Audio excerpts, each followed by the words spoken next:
ಮೀಸಲಾತಿ ಹೋರಾಟದ ಅಸ್ತ್ರಕ್ಕೆ ಸಿದ್ದರಾಮಯ್ಯ ಅಹಿಂದ ಅಸ್ತ್ರ ಬಳಸಲ್ಲ ಅಂತಿದ್ದಾರೆ. ಆದರೂ ಸೈಲೆಂಟ್ ಆಗಿ ಅಹಿಂದ ಪ್ರವಾಸಕ್ಕೆ ಅಖಾಡ ರೆಡಿ ಆಗ್ತಿದೆ. ಧರ್ಮಸ್ಥಳದಿಂದ ಅಸ್ತ್ರ ಪ್ರಯೋಗಿಸಿದ್ರೆ ಅದು ಖರ್ಗೆ ತವರೂರಲ್ಲಿ ಬೀಳಬಹುದು ಅನ್ನೋದು ಕಾಂಗ್ರೆಸ್ ಮೂಲಗಳ ಮಾಹಿತಿ. ಆ ಸ್ಪೆಷಲ್ ಸ್ಟೋರಿ ನಿಮ್ಮ ಮುಂದೆ. ಅಹಿಂದ ಸಮಾವೇಶ ಮಾಡಲ್ಲ ಅಂತಿರೋ ಸಿದ್ದರಾಮಯ್ಯ ಅಹಿಂದ ಅಸ್ತ್ರ ಪ್ರಯೋಗಿಸಲು ಸಜ್ಜಾಗ್ತಿದ್ದಾರೆ. ನಿನ್ನೆ ಅಹಿಂದ ಅಸ್ತ್ರಕ್ಕೆ ಯಾವಾಗ ಹೈಕಮಾಂಡ್ ಒಪ್ಪಿಗೆ ಕೊಡ್ತೋ ಆಗ್ಲೇ ಸಿದ್ದರಾಮಯ್ಯ ರಾಜ್ಯ ಪ್ರವಾಸಕ್ಕೆ ಎಲ್ಲಾ ಸಿದ್ಧತೆಗಳನ್ನ ಮಾಡ್ಕೊಳ್ತಿದ್ದಾರೆ. ದೆಹಲಿಯಲ್ಲಿ ನಿನ್ನೆ ರಾಹುಲ್ ಗಾಂಧಿಯನ್ನ ಭೇಟಿ ಮಾಡಿದ್ದ ಸಿದ್ದರಾಮಯ್ಯ ಇವತ್ತು ಪ್ರಿಯಾಂಕಾ ಗಾಂಧಿಯನ್ನ ಭೇಟಿ ಮಾಡಿ ಮಾತುಕತೆ ನಡೆಸಿದ್ರು. ಆಮೇಲೆ ಮಲ್ಲಿಕಾರ್ಜುನ ಖರ್ಗೆ ಅವರ ಜೊತೆಯೂ ಸಭೆ ಮಾಡಿದ್ರು. ಸಿದ್ದರಾಮಯ್ಯ ಪ್ರಕಾರ ಸೌಹಾರ್ದಯುತ ಭೇಟಿ. ಆದರೆ ಖರ್ಗೆ ಅವರು ನಾವು ಮಾತನಾಡಿದ ವಿಷಯವನ್ನ ಬಹಿರಂಗಪಡಿಸಲು ಆಗಲ್ಲ, ಸಮಯ ಬರಲಿ ಅನ್ನೋ ಮೂಲಕ ಅಹಿಂದ ಅಸ್ತ್ರದ ಸುಳಿವು ಬಿಟ್ಕೊಟ್ರು. ಅವೆಲ್ಲ ಹೇಳೋ ವಿಷಯಗಳಿಲ್ಲ, ಸಂದರ್ಭ ಬಂದಾಗ ಹೇಳೋಣ. ಸರಿಯಾಗಿ ತಿಂಡಿ ಮಾಡಿದೇವೆ, ಕಾಫಿ ಕುಡಿದೇವೆ, ಬೇರೆ ಏನಂತ ವಿಶೇಷವಾದಂಥದ್ದಿಲ್ಲ.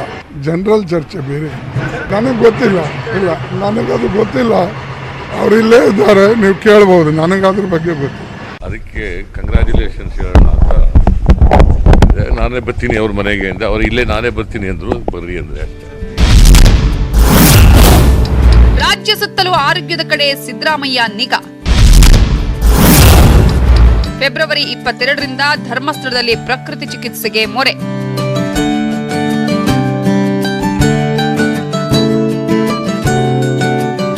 ಸಮ್ಮಿಶ್ರ ಸರ್ಕಾರದಲ್ಲಿ ಸಿದ್ದರಾಮಯ್ಯನವರು ಧರ್ಮಸ್ಥಳದಲ್ಲಿ ಪ್ರಕೃತಿ ಚಿಕಿತ್ಸೆಗೆ ಹೋದ್ರು. ಅಲ್ಲಿಂದ ಬಂದ್ಮೇಲೆ ಮೈತ್ರಿ ಸರ್ಕಾರದಲ್ಲಿ ಹಂತ ಹಂತವಾಗಿ ಬದಲಾವಣೆಗಳಾಯ್ತು. ಸರ್ಕಾರನೂ ಬಿದ್ದು ಹೋಯ್ತು. ಈಗ ಮತ್ತೆ ಸಿದ್ದರಾಮಯ್ಯ ಧರ್ಮಸ್ಥಳದ ಪ್ರಕೃತಿ ಚಿಕಿತ್ಸೆ ಮೊರೆ ಹೋಗ್ತಿದ್ದಾರೆ. 1 ವಾರಗಳ ಕಾಲ ದೇಹಾರೋಗ್ಯದ ಕಡೆ ಗಮನ ಹರಿಸ್ತಾರೆ. ಆಮೇಲೆ ಅಹಿಂದ ರಾಜ್ಯ ಪ್ರವಾಸ ಶುರುವಾಗತ್ತೆ ಅನ್ನೋದು ಸಿದ್ದು ಆಪ್ತರ ಮಾತುಗಳು. ಸದ್ಯಕ್ಕೆ ಸಿದ್ದರಾಮಯ್ಯ ದೆಹಲಿ ಪ್ರವಾಸ ಮುಗಿಸಿ ಬೆಂಗಳೂರಿಗೆ ಬಂದಿದ್ದಾರೆ. ಸೋಮವಾರದವರೆಗೂ ಕೂಲ್ ಆಗಿರ್ತಾರೆ.